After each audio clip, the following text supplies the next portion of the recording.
Here to hear your applause, because I don't think she gets enough applause, frankly, for the amazing job that she did. And I met her in a previous presidential campaign, though, as well. She ran the Bill Clinton re-election campaign here in Michigan in 1996. And she came here to run that campaign, and she probably would have left and not come back, but then she met me, and then, it was all set. We did move to Washington for a few years after leaving the legislature. But then at the end of 2001, we moved back to Michigan because, we were in Washington during 9/11, where we had the anthrax scare and the airplanes were crashing in, the Pentagon. So we knew it was time to move out of Washington. And by that time, we have a son. My son now is 9 years old. And I was telling my table that I used to take him to a lot of political events when he was a baby, just put him in a stroller, push him around. But as you all know, who's had children, 9-year-olds become a little bit more stubborn in terms of going to events where a lot of people are talking all the time.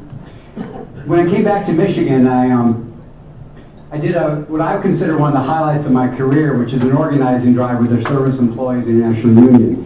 It kind of brought me into the healthcare world, because right now, as people get older and have chronic conditions, under the old system, the only alternative for long-term care, frankly, is go into a nursing home, which is paid for fundamentally by Medicaid, which is very expensive because a person's there 24 hours a day, 7 days a week.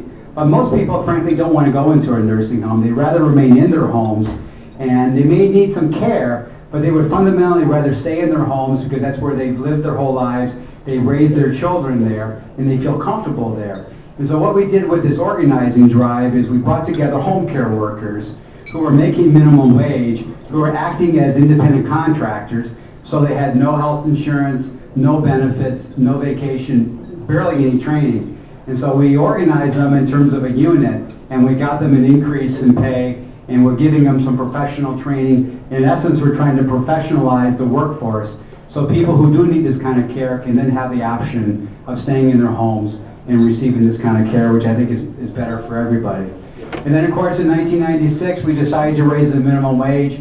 I ran that campaign as well, and we were doing so successful early on that the Republican legislature decided to raise the minimum wage on their own because they knew that it was going to get on the ballot and it was going to drive Democratic Party turnout. And so they knew what we were trying to do strategically, but as well as fundamentally the policy.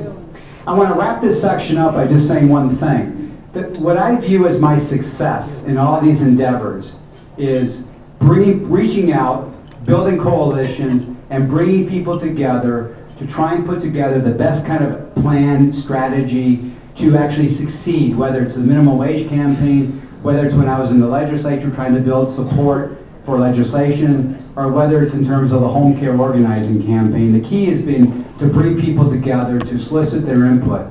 And that is the same approach that I would apply to both my campaign for governor, but also in terms of being governor as well.